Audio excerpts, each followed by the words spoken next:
Welcome to Koya calling. Yes, അതെ, നമ്മുടെ വിശ്വാസികളുടെ ഏറ്റവും പ്രിയപ്പെട്ട ഷോ കോയ കോളിംഗ്. പറഞ്ഞോളൂ, കേൾക്കാം. എല്ലാവർക്കും നമസ്കാരം. Thank you. നമസ്കാരം. കുറച്ച് നാളായി വിളിക്കണമെന്ന് വിചാരിക്കുന്നു. ഇപ്പൊ പോക്കിന് പറഞ്ഞ കാര്യങ്ങൾ കേട്ടു, റിലേഷൻഷിപ്സിനെ കുറിച്ചിട്ട്. ഞാനിങ്ങനെ കഥകളും കവിതകളൊക്കെ ഈ വായിക്കുന്ന കൂട്ടത്തിലാണ്. അപ്പൊ ഈ പല സാഹിത്യ ഗ്രൂപ്പുകളിലും നമ്മൾ ജോയിൻ ചെയ്തിട്ടുണ്ട്, ഫേസ്ബുക്കിലൊക്കെ ഉള്ള. അപ്പൊ അതിനകത്ത് പല കുട്ടികളും അല്ലെങ്കിൽ പ്രായമൊന്നും അറിയത്തില്ല, എഴുതുന്ന ആളുകൾ കേൾക്കുന്നത്, എഴുതുന്നത് വായിക്കുമ്പോഴേ പ്രണയ നൈരാശ്യം മൂലം ചില ആളുകൾ എഴുതുന്നത് എന്റെ മരണത്തിന് അവൻ വരും, അവനോടുള്ള പ്രതികാരമായി എന്റെ മരണത്തെ കാണും എന്നൊക്കെ പറഞ്ഞിട്ട് എഴുതുന്നത് കാണാറുണ്ട്. എനിക്ക് ശരിക്കും പറഞ്ഞാൽ ആ വികാരത്തെ ഞാൻ അക്സെപ്റ്റ് ചെയ്യുന്നു, അവരുടെ വേദനയെ ഞാൻ അക്സെപ്റ്റ് ചെയ്യുന്നു. പക്ഷെ അങ്ങനെയൊക്കെ ചിന്തിക്കുന്ന കുട്ടികളോട് ആളുകളോട് പറയാനുള്ളത്, നിങ്ങളുടെ റിലേഷൻഷിപ്പിലായിരിക്കുമ്പോൾ നിങ്ങളെ വിലമതിക്കാത്ത, അത് നിങ്ങളെ അക്സെപ്റ്റ് ചെയ്യാത്ത ഒരാള് നിങ്ങളുടെ മരണം കണ്ട് വിഷമിക്കുമെന്ന് ധരിക്കുന്നത് എന്തൊരു വ്യക്തിപരമാണ് എന്നുള്ളതാണ് പറയാനുള്ളത്. നിങ്ങൾ വിളിക്കുന്ന ആളുടെ പേര്? Sorry, I should have introduced myself. Sorry, എൻ്റെ പേര് അമൃത എന്നാണ്. ഞാൻ വിളിക്കുന്നത് ഓസ്ട്രേലിയയിൽ നിന്നാണ്. ഇത് പെട്ടെന്ന് വിഷയത്തിലേക്ക് ചാടിക്കയറി വരാൻ നിങ്ങൾക്ക് അങ്ങനെ വല്ല ദുരനുഭവം വല്ലതും ഉണ്ടായിട്ടുണ്ടോ? ദുരനുഭവമൊന്നുമില്ല എനിക്ക് കിട്ടി. ഞാൻ കുറച്ച് ദിവസം ട്രൈ ചെയ്യുന്നുണ്ടായിരുന്നേ ഇടയ്ക്ക്. ഞങ്ങളുടെ ടൈമിങ്, പിന്നെ ആരിഫൊക്കെ ലൈവ് വരുന്ന ടൈമിങ് ഭയങ്കര വ്യത്യാസമുണ്ട് ഞങ്ങളുമായിട്ട്. അപ്പം എനിക്കിപ്പോ പെട്ടെന്ന് ഞാൻ ട്രൈ ചെയ്ത ഉടനെ ഇന്ന് കിട്ടിയപ്പോൾ ഞാൻ ആ ടോപ്പിക്കിലേക്ക് പെട്ടെന്ന് അങ്ങോട്ട് വന്നു. I am so sorry. കുഴപ്പമൊന്നുമില്ല, അല്ല ഞാൻ ചോദിച്ചെന്നുള്ളൂ. അല്ല, പെട്ടെന്ന് ഇങ്ങനെ ഉള്ളിൽ കിടക്കുന്ന എന്തോ വിമിഷ്ടം പുറത്തേക്ക് പെട്ടെന്ന് തള്ളി വിട്ട മാതിരി ഒരു ഫീൽ, അതുകൊണ്ട് ചോദിച്ചാണ്. അപ്പൊ ഇന്നിപ്പോ ഓസ്ട്രേലിയയിൽ എത്രയും സമയം? ഇപ്പോ സമയം 1:30 മണിയായി. ഉറക്കം വന്നില്ല. അപ്പൊ ഞാൻ ലൈവ് ഉണ്ടോ നോക്കി. അപ്പോഴത്തേക്കും ഞാനിപ്പോ കയറിയതോ ലൈവില്. അപ്പോഴാണ് പോക്കിൽ ഇങ്ങനെ സംസാരിക്കുന്നത് കണ്ടത്, റിലേഷൻഷിപ്സിനെ കുറിച്ച് സംസാരിക്കുന്നത്. ഞാൻ പ്രണയിച്ച് വിവാഹം കഴിച്ച ആളാണ്. ഞാനൊരു കൾച്ചറൽ ഹിന്ദു. വിവാഹത്തിന്റെ സമയത്ത് ഞാനൊരു പ്രാക്ടിക്കൽ ഹിന്ദു ആയിരുന്നു. എന്റെ ഹസ്ബൻഡ് ക്രിസ്ത്യനാണ്. ഇപ്പൊ ഞാനൊരു കൾച്ചറൽ ഹിന്ദു ആണ്. ഒരു കുഴപ്പമില്ല, ഭംഗിയായിട്ട് പോകുന്നു. രണ്ടുപേരോടും അന്വേഷണം അറിയിക്കാം. തീർച്ചയായിട്ടും എനിക്ക് ഓരോ കാര്യങ്ങൾ പറയാനുണ്ടായിരുന്നു. പറയാം. ആർക്കും അറിയാം, ഹസ്ബൻഡ് കേൾക്കാറില്ല, എന്റെ അത്രയും കേൾക്കാറില്ല, എങ്കിലും കേൾക്കാറുണ്ട് ഇടയ്ക്ക്. ഞാനിങ്ങനെ കണ്ടിട്ട് പാക്കി വെച്ചിട്ട് പോകുമ്പോഴത്തേക്കും ഇങ്ങനെ യൂട്യൂബൊക്കെ തുറക്കുമ്പോഴത്തേക്കും കാണാൻ പറ്റും. അങ്ങനെ അറിയാം ആരിഫിനെ. പക്ഷെ ഞാനാണ് കൂടുതലും കേൾക്കുന്നത്. ഞാൻ കേട്ടു തുടങ്ങിയത് മറ്റേ പട്ടം അങ്ങനെ ഒരു പ്രശ്നം പണ്ട്, അതായത് കോവിഡിന്റെ സമയത്ത് ഒരു പ്രശ്നം എനിക്കാണ് ബാംഗ്ലൂർ എന്തോ ഉണ്ടായിട്ട്, ആ സമയം തൊട്ടിട്ടാണ് ഞാൻ കേൾക്കാൻ തുടങ്ങിയത്. അപ്പം ഞാനത് കേൾക്കാൻ തുടങ്ങിയതിന്റെ ഉദ്ദേശം എന്ന് പറഞ്ഞാൽ, നമ്മള്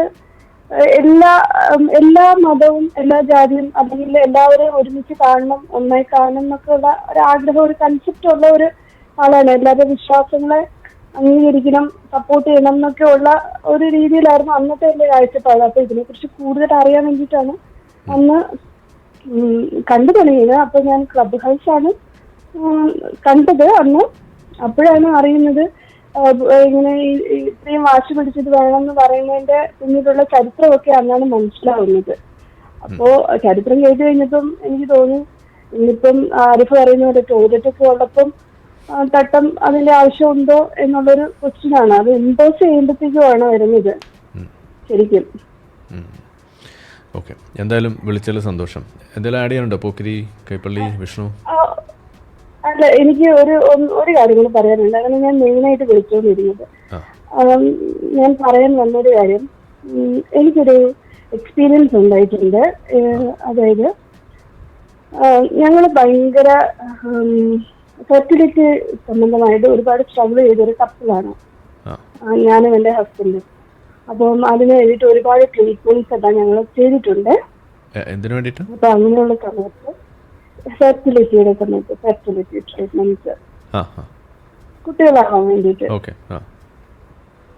അപ്പൊ അങ്ങനെയുള്ള സമയത്ത് ഒരുപാട് ട്രീറ്റ്മെന്റ്സ് ഞങ്ങൾ ചെയ്തിട്ടുണ്ട്. അപ്പൊ അങ്ങനെ ഇരിക്കുന്ന സമയത്ത്, അതായത് ഞങ്ങൾ നേരത്തെ ഉണ്ടായിരുന്ന ന്യൂസിലൻഡിലായിരുന്നു. അവിടുന്ന് ഞങ്ങൾ ഇപ്പോൾ ഓസ്ട്രേലിയയിലേക്ക് വന്നേക്കുവാണ്. ന്യൂസിലൻഡിലാണ് കുറച്ച് പ്രാവശ്യം ട്രീറ്റ്മെന്റ്സ് ഒക്കെ ചെയ്തു, IVF ഒക്കെ ചെയ്തു. അതെല്ലാം ഫെയിലായി. അത് കഴിഞ്ഞിട്ട് ഞങ്ങൾ നാട്ടിൽ വന്നു. എന്റെ 4th IVF ആണ് എനിക്ക് സക്സസ്ഫുൾ ആയത്. ഞങ്ങൾക്കിപ്പോ ഒരു മോളുണ്ട്. മോൾക്കിപ്പോ 8 വയസ്സായി. അപ്പൊ അന്നുണ്ടായ ഒരു സങ്കടകരമായ ഒരു കാര്യമാണ് ഞാൻ പറയാനായിട്ട് ആഗ്രഹിക്കുന്നത്. അത് പറയണം എന്ന് എനിക്ക് തോന്നി. കാരണം ഇത് ഡിസ്കസ് ചെയ്ത് കണ്ടിട്ടില്ല, അതിന്റെ റീസണിങ് എന്താണെന്ന് അറിയത്തില്ല. അതുകൊണ്ടിട്ടാണ് ഞങ്ങള് ഫെർട്ടിലിറ്റി ട്രീറ്റ്മെന്റിന് എറണാകുളത്ത് ഒരു ഹോസ്പിറ്റൽ പോയപ്പോഴത്തേക്കും അവിടെ വെച്ചിട്ട് ഒരു കപ്പിളിനെ പരിചയപ്പെട്ടു. മുസ്ലിംസ് ആണ്.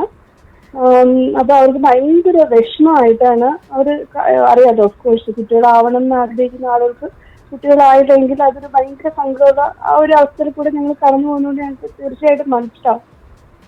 ഇപ്പോഴും അങ്ങനെയുള്ള ആളുകൾ, കുട്ടികൾ ആഗ്രഹിക്കുന്ന ആളുകൾക്ക് ഉണ്ടാവണം എന്നുള്ള ഒരു പ്രാർത്ഥനയിലാണ് നമ്മൾ കേട്ടോ.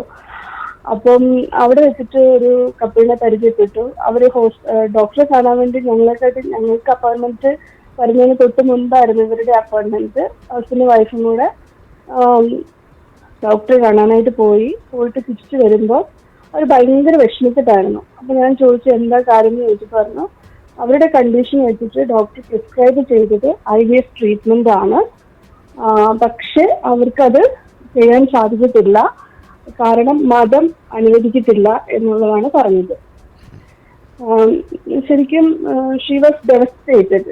ഇങ്ങനെ ഭയങ്കര ഞങ്ങൾ കാണുന്നു, പരിചയപ്പെടുന്നു, അവർക്ക് സങ്കടം സഹിക്കുകയാ, ആള് കരയുവാണിത് പറഞ്ഞിട്ട്.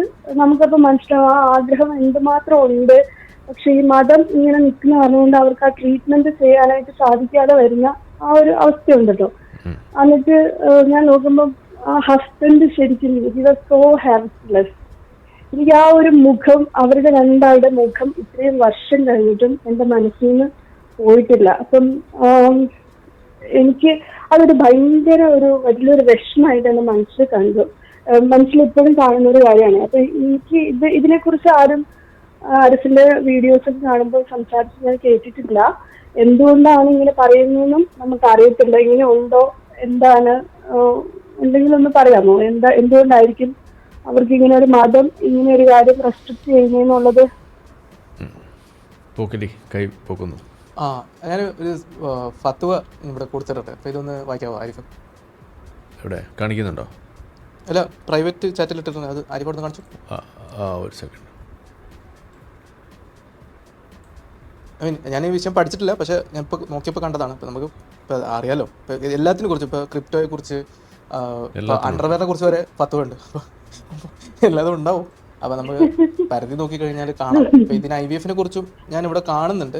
അപ്പം ഇതിനകത്ത് ആരിഫ് വായിച്ച് കഴിഞ്ഞാൽ നമുക്ക് മനസ്സിലാവും എന്താണ് ഇതിൻ്റെ. ഡിസ്പ്ലേ ചെയ്യാം, നമ്മളല്ലെങ്കിൽ വെറുതെ ഇരുന്ന് പറയാന്ന് പറയും. അതെ അല്ലേ, നമ്മൾ ജൂത ഫണ്ട് കിട്ടാൻ വേണ്ടിയിട്ട് ജസ്റ്റ് വീഡിയോ കാണിക്കുന്ന സമയം കൊണ്ട് ഞാൻ പെട്ടെന്നൊരു കാര്യം പറയാം. ഈ നമ്മളുടെ ഈ റീപ്രൊഡക്റ്റീവ് സൈക്കിളും റീപ്രൊഡക്ഷന്റെ ഒരു മെക്കാനിസം, അതിന്റെ ഡ്രൈവേഴ്സ് ഇതെല്ലാം കെമിക്കൽസ് ആണ്. നമ്മുടെ തലച്ചോറിൽ, നമ്മുടെ പിറ്റ്യൂട്ടറി, ഹൈപ്പോതലാമസ്, ഇവിടെ നിന്നെല്ലാം സെക്രീറ്റ് ചെയ്യുന്ന സിഗ്നൽസ് ആണ്. അപ്പൊ അതിന്റെ നോർമൽ കോഴ്സ് ഓഫ് ആക്ഷൻ ഉണ്ട്. ഈ എസ്ട്രജൻ, പ്രൊജസ്ട്രോൺ, ടെസ്റ്റോസ്ട്രോൺ, റീപ്രൊഡക്റ്റീവ് മെച്യൂറിങ്ങിന് വേണ്ടി നമ്മുടെ ശരീരം ഉൽപ്പാദിപ്പിക്കുന്ന സെക്സ് ഹോർമോൺസ്. അത് കഴിഞ്ഞിട്ട് ഈ സെക്ഷൽ ഡ്രൈവ്സ്, ഡോപ്പമീൻ, ഓക്സിറ്റോസിൻ, ഈ ഗ്രാറ്റിഫിക്കേഷൻ നടന്നതിന് ശേഷം ഉണ്ടാകുന്ന സിക്രീഷൻസ്. അപ്പൊ ഈ പ്രണയം എന്ന് പറയുന്ന ഈ ഒരു ഇന്ത്യയിൽ മാത്രം, ഈ തേർഡ് വേൾഡ് രാജ്യങ്ങളിലും, ഇന്ത്യയിൽ മാത്രമല്ല തേർഡ് വേൾഡ് രാജ്യങ്ങളിലും, ചൈന, പണ്ടത്തെ ചൈന, അതുപോലെ ആഫ്രിക്കൻ രാജ്യങ്ങൾ, ഇവിടെ എല്ലാം ഈ സെക്ഷൽ പ്രൊമിസ്ക്യൂറ്റി, അതായത് ഫ്രീ ആയിട്ട് സെക്ഷൽ ബിഹേവിയറിൽ ഇടപെടാൻ വേണ്ടിയുള്ള ഒരു അവസരമില്ലാത്ത രാജ്യങ്ങളിൽ നിങ്ങൾ അവരുടെ കഥാ സാഹിത്യം, ചിത്രരചന, ഇതെല്ലാം പരിശോധിക്കുമ്പം നിങ്ങൾക്ക് ഈ വിരഹം എന്ന് പറയുന്ന ഒരു ടോപ്പിക്ക് കാണാൻ പറ്റും. അതേസമയം നിങ്ങൾ വെസ്റ്റേൺ, യൂറോപ്യൻ, ഫ്രഞ്ച് ഇങ്ങനെയുള്ള സ്ഥലങ്ങളിലൊക്കെ 16-17-18 നൂറ്റാണ്ടിലാണ് ഇതുണ്ടായിരുന്നത്. പക്ഷേ ആധുനിക യുഗത്തിൽ നിങ്ങൾ സിനിമകളായിരുന്നാലും കവിതകൾ എടുത്തു നോക്കിയാലും നോവൽസ് എടുത്താലും ഈ ഒരു ടോപ്പിക്ക് റെയർ ആയിട്ട് കാണാൻ പറ്റുള്ളൂ. The reason for that is cultural differences. സെക്സിനോടുള്ള കൾച്ചറൽ ഡിഫറൻസ് ആണ്. അപ്പൊ ഞാൻ എവിടം വരെ പറഞ്ഞു നിർത്തിയെന്ന് വെച്ചിട്ടുണ്ടെങ്കിൽ ഓക്സിറ്റോസിൻ വരെ പറഞ്ഞു നിർത്തി. That is also A nesting behaviour. നമ്മുടെ വീടുണ്ടാവണം, പാർട്ട്ണറുമായി ഒരുമിച്ച് ജീവിക്കണം, ഇങ്ങനെയുള്ള തോന്നലുകൾ. പക്ഷെ ഈ ഡോപ്പമീനും സെറട്ടോണിനും സെക്രീറ്റ് ചെയ്യാതെ അതിൻ്റെ ഇടയിൽ കുറച്ച് ഓക്സിറ്റോസിനും വരുന്നുണ്ട്. അത് സ്കിപ്പ് ചെയ്ത് കഴിയുമ്പോഴത്തേക്കും പിന്നെ വരുന്നത് ഈ ലോങ്ങിങ് ആണ്, വിരഹം. എനിക്ക് അവനുമായി ജീവിക്കണം, അവളുമായി എനിക്ക് ജീവിക്കണം. ഇത് ഒരു മേജർ സ്റ്റേജ് മിസ്സായിരിക്കുമ്പോഴാണ് ഈ ഒരു ലോങ്ങിങ് സ്റ്റേജ്. ഇവിടെയാണ് ഡിപ്രഷൻ ഉണ്ടാവുക. വലിയ രീതിയിലുള്ള ഡോപ്പമീൻ ഡ്രോപ്പ്, അതുപോലെ സെറട്ടോണിനും ഡോപ്പമീനും ഒക്കെ കംപ്ലീറ്റ്ലി തലതിരിഞ്ഞ് തെറ്റി പോകുമ്പോഴാണ് ആൾക്കാർ നോർമലായിട്ട് ചിന്തിക്കാതെ ഡിപ്രഷനിലോട്ട് പോകുന്നത്. സോ നമ്മളുടെ നോർമൽ മമേലിയൻ ബിഹേവിയർ, മമേലിയൻ അല്ല, എല്ലാ വെർട്ടിബ്രേറ്റ്സും, എല്ലാ സെക്ഷൽ റീപ്രൊഡക്ഷൻ നടത്തുന്ന വെർട്ടിബ്രേറ്റ്സ് എല്ലാവർക്കും നോർമൽ ബിഹേവിയറിന്റെ ഭാഗം, റീപ്രൊഡക്ഷനും മേറ്റ് സെലക്ഷനും ഭാഗമായിട്ടുള്ളതാണ് സെക്സ് എന്ന് പറയുന്നത്. അതിനെ ഒഴിച്ചു നിർത്തുക, മാറ്റി നിർത്തുക, അത് മതത്തിന്റെ പേരിൽ അതിനെ ഒഴിച്ചു നിർത്തുമ്പോഴാണ് നമ്മുടെ തലച്ചോറിന്റെ നോർമൽ ഫങ്ഷനിങ്ങിനെ അഫക്ട് ചെയ്യുന്നത്. ഇതിവിടെ പറയണമെന്നുണ്ടായിരുന്നു, അതുകൊണ്ടാണ് പറഞ്ഞത്. Thank you. ഞാനിവിടെ വായിക്കാം. അത് പാരഗ്രാഫ് ഞാൻ പറഞ്ഞുതരാം. ഈ IVF ഇൻ ഇസ്ലാം അവിടുന്ന് വായിച്ചണം. ഒരു സെക്കൻഡ്. കേൾക്കുന്നുണ്ടല്ലോ അല്ലേ? അപ്പോൾ സ്ക്രീനിൽ കാണിക്കുന്നുണ്ട് ഈ Islam question and answer, Islam QA. ഇത് ഒരു സലഫി ലോഡഡ് ആയിട്ടുള്ള സാധനമാണ്. പ്രധാനമായിട്ട് പറയുകയാണെന്നുണ്ടെങ്കിൽ സുന്നി ഇസ്ലാമിൻ്റെ ഭാഗമായിട്ട് വരുന്ന സാധനം.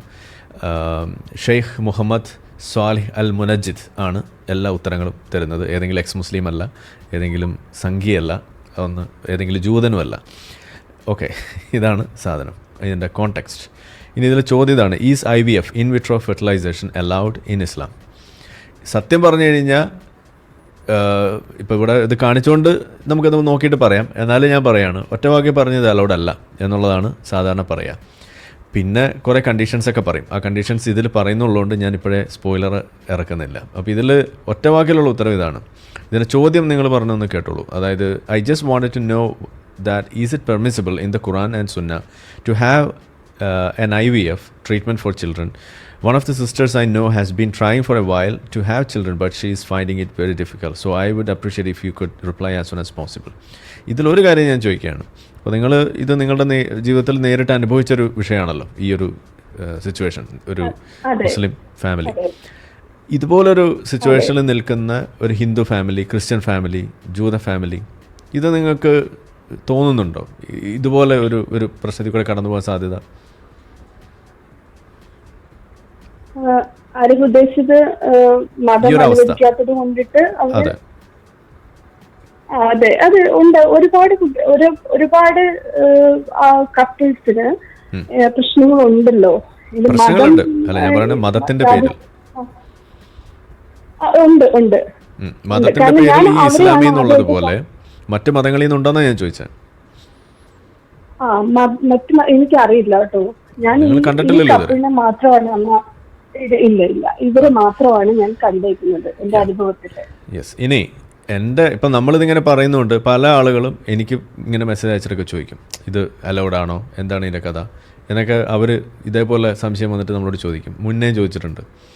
എനിക്കറിയുന്ന നമ്മളെ ക്ലോസ് ഫ്രണ്ട് സർക്കിളിലുള്ള 2 ഫാമിലീസ്, അവർ ഇത് ചെയ്യാൻ പാടില്ല, ഹറാമാണെന്ന് പറഞ്ഞിട്ട് പേരിൽ ചെയ്യാതിരിക്കുകയും എന്നിട്ട് അവസാനം അതിലൊരു ഫാമിലി അഡോപ്ഷന് പോയപ്പോൾ അത് അതിനേക്കാളും ഗുലുമാലാണ്. കാരണം ഇസ്ലാമിൽ അഡോപ്ഷൻ ഹറാമാണ്. അവസാനം അവർക്ക് വേറെ വഴിയില്ലാത്തതുകൊണ്ട് അഡോപ്ഷൻ ചെയ്തു. അതിൻ്റെ പേരിൽ അവർ കേൾക്കാത്ത പഴിയില്ല. എന്നിട്ട് അവസാനം അവർ ഫാമിലിയിൽ നിന്ന് സെപ്പറേറ്റഡ് ആയിട്ട് ജീവിക്കുന്നൊരവസ്ഥ ഉണ്ടായി. പിന്നെ ഇപ്പോൾ അവർ ഓൾമോസ്റ്റ് മതം വിട്ട അവസ്ഥയിലാണ്. അപ്പോൾ അവർ എന്നെ കണ്ടപ്പോൾ അവർ പറഞ്ഞ കാര്യം, ഇത് നേരത്തെ അറിഞ്ഞിരുന്നുണ്ടെങ്കിൽ ഞങ്ങൾക്കിത് IVF നേരത്തെ ട്രൈ ചെയ്യാമായിരുന്നു എന്നാണ് അവർ പറഞ്ഞത്. പക്ഷെ അന്ന് അവർക്ക് അതിന് പറ്റില്ലായിരുന്നു. അപ്പോൾ ഇതിൻ്റെ ഉത്തരത്തിലേക്ക് നമ്മൾ പോവുകയാണെന്നുണ്ടെങ്കിൽ ഒറ്റ വാക്കിൽ പറഞ്ഞാൽ IVF ഷുഡ് ബി ഡിസലൗഡ്. അത് അനുവദിക്കാൻ പാടില്ല. In order to be on the safer side or it may be allowed when the guidelines illustrated in the detail answer are applied. അപ്പോൾ ഇവിടെ നമ്മൾ വിചാരിക്കും ഓ മനോഹരം, അതായത് അലൗ ചെയ്യാം, കുറച്ച് കണ്ടീഷൻസ് പറയുന്നുണ്ട്, അത് മീറ്റ് ചെയ്യുകയാണെന്നുണ്ടെങ്കിൽ ആ കണ്ടീഷൻസ് നമുക്കൊന്ന് നോക്കാം. അതല്ലേ പോക്കറ്റ് പറഞ്ഞത്? യാ, അപ്പോൾ അതൊന്ന് വായിക്കാം. കണ്ടീഷൻസ് ഫോർ അലോവിങ് IVF വായിക്കാം. ഒന്ന്, that there is A real need for that. IVF ചെയ്തേ പറ്റൂ എന്ന് പറയണം. A delay of 1 or 2 years in having children is not an excuse for the couple to pursue this or similar methods. Rather, they should be patient. അതായത് അവർ ശ്രമിച്ചുകൊണ്ടേയിരിക്കണം. 1 2 10 2 വർഷം വരെയൊക്കെ wait ചെയ്യാം. 2 വർഷം wait ചെയ്തിട്ടും ശരിയാവുന്നില്ല എന്നുണ്ടെങ്കിൽ ഇതിൻ്റെ sentence for Allah may grant them a way out soon without them doing anything that is haram. അപ്പോൾ ഇത് ഹറാമാണെന്ന് അവർ നിശ്ചയിച്ചു. ഓക്കെ, പക്ഷെ 2 വർഷം വെയിറ്റ് ചെയ്താൽ അത് ഹറാമല്ല ഉണ്ടാവും. ആദ്യം ഇപ്പൊ മനസ്സിലായ ഇറാൻ എന്തിനാണ് UAE ഒക്കെ ആക്രമിക്കുന്നതെന്ന്. അതെ, കാരണം എനിക്ക് തോന്നുന്നു ഒരു സ്ട്രീറ്റ് മൊത്തം ഫെർട്ടിലിറ്റി ക്ലിനിക്കുകളാണ്. അതെ. പിന്നെ ഒരു കാര്യം, ഇതെ A delay of 1 or 2 years in having children is not an excuse for the couple to pursue this. അതായത് 2 വർഷം വെയിറ്റ് ചെയ്തൊരു കുട്ടി ആയില്ല എന്നതുകൊണ്ട് ഉടനെ ഇതിന് പോകരുതെന്നാണ് ഈ പറഞ്ഞു വെക്കണത്. അപ്പോൾ എത്ര വർഷം വെയിറ്റ് ചെയ്താലാണ് ഇത് ശരിയാവുക? അതിനെന്തെങ്കിലും മാനദണ്ഡോ? ഇല്ല. ഇനി അടുത്തത്, the woman should not uncover her ഔറ before man when there is female staff available. അതായത് IVF ഓൾറെഡി ഹറാമാണ്. ഇനി അഥവാ വേറെ വഴിയൊന്നുമില്ല, അള്ളാഹു ഡിലേ ചെയ്തിട്ടൊന്നും ശരിയാക്കുന്നില്ല, പിന്നെ ഏതായാലും ഈ ഹറാമ് ചെയ്തല്ലേ പറ്റുള്ളൂ. ആ ചെയ്യുന്ന സമയത്ത് അവിടെ നഗ്നത വെളിവാക്കാൻ പാടില്ല ആണിൻ്റെ മുന്നിൽ. ഇതാണ് രണ്ടാമത്തെ കണ്ടീഷൻ. അപ്പോൾ പെണ്ണാണെന്നുണ്ടെങ്കിൽ IVF ചെയ്യാം. അപ്പോൾ ഈ ഹലാൽ ഹറാമാവും. ഓക്കെ, സോറി, ഈ ഹറാമ് ഹലാലാവും. ഇനി 3, it is not permissible for the husband to masturbate. ഈ സാധനം IVF ചെയ്യണമെന്നുണ്ടെങ്കിൽ ഇത് പുറത്തിറക്കുന്ന പ്രോസസ്സ് ഹറാമാണ്. എന്ന് വെച്ചാൽ അടിമയെ പൂശുന്നത് ഹലാലും ഈ മാസ്റ്റർബേഷൻ, ഈ സ്വയം ഭോഗം എന്ന് പറയുന്നത് 6 വയസ്സുള്ള കുട്ടിയെ ഭോഗിക്കുന്നത് ഹലാല്, അടിമയെ ഭോഗിക്കുന്നത് ഹലാല്, പക്ഷെ മാസ്റ്റർബേഷൻ സ്വയം ഭോഗം ഹറാം. ഇതാണ് ഒരു കാര്യം. അതെ. ഇനി rather he may be intimate with his wife without penetration and produce semen in this manner.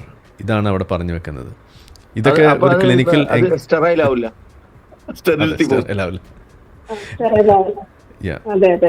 മാത്രമല്ല ക്ലിനിക്കൽ ബെഡ്റൂം ഒക്കെ ഒരുക്കി കൊടുക്കണം. Clinical bedroom. ഇനി അടുത്തത്, ഇതൊന്ന് കംപ്ലീറ്റ് ചെയ്യാം എന്നിട്ട് പോവാം, അതായിരിക്കും നല്ലത്. ഇനി 4, the woman's eggs and man's sperm should not be kept in a freezer for later use. അപ്പം തന്നെ ഉപയോഗിച്ചോളണം, പിന്നത്തേക്ക് മാറ്റി വെക്കാൻ പാടില്ല. or another appointment, and there should not be any delay in placing them in woman's uterus. Rather, that should be done immediately without any delay. അത് പിന്നെ process ഒന്നും ചെയ്യാതെ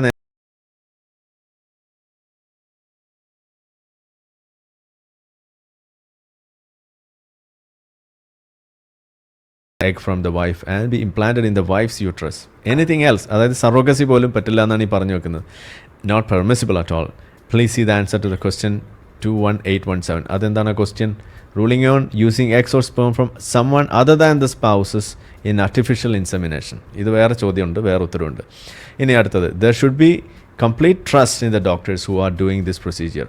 ഇനി അതിൻ്റെ ബലം കൊടുക്കാൻ വേണ്ടിയിട്ട് അവിടെ ഒരു ചോദ്യം എന്താണ്, ഷെയ്ഖ് മുഹമ്മദ് ഇബിൻ സാലിഹ് അൽ ഉത്തൈമിൻ പുള്ളിയോട് ചോദിക്കുകയാണ്, was asked about the ruling on putting a woman's eggs in a test tube, then fertilizing it with the man's sperm, then returning it to the woman's uterus so that it may develop. He replied, if there is no need for this procedure, then we do not think it is permissible because it involves surgery to extract the eggs as you mentioned in the question, and this surgery involves uncovering the aura unnecessarily. Then it involves surgery, and there is the fear that it may have effects even if in the distant future, such as damaging the fallopian tube or causing infections. മൂപ്പർക്ക് ഇത് എങ്ങനെ എടുക്കുന്നതെന്ന് അറിയില്ലായിരുന്നു, അതാണ് അതിന്റെ പ്രശ്നം. അതെല്ലാം പോട്ടെ, എനിക്കൊരു പോയിന്റ് ഇവിടെ പറയാൻ ഇനി വായിക്കുന്നില്ല. സത്യം പറഞ്ഞാൽ ഇത് വിട്ടുകൊടുക്കേണ്ട ഒരു കേസാണ്. കാരണം മുസ്ലിങ്ങൾക്ക് കുട്ടികൾ വേണമോ വേണ്ടയോ എന്നുള്ള ഒരു പ്രശ്നമുണ്ട്. ഇപ്പൊ എന്റെ ഒരു വ്യക്തിപരമായ അഭിപ്രായത്തിൽ മുസ്ലിങ്ങൾക്ക് ഇത്രയും തീവ്രമായ ഒരു മതത്തിൽ വിശ്വസിക്കുന്ന ഒരു ദമ്പതികൾക്ക് മക്കൾ ഉണ്ടാകാതിരിക്കുന്നതാണ് ഏറ്റവും നല്ലത് എന്നാണ് ഞാൻ വിശ്വസിക്കുന്നത്. കാര്യം ഇങ്ങനെയുള്ള ഇത്രയും തീവ്രമായി 7-ാം നൂറ്റാണ്ടിലുള്ള ഒരു ഗോത്രാചാരത്തിനെ പിൻപറ്റി നടക്കുന്ന കുട്ടികൾ ഉണ്ടായാലും നേരത്തെ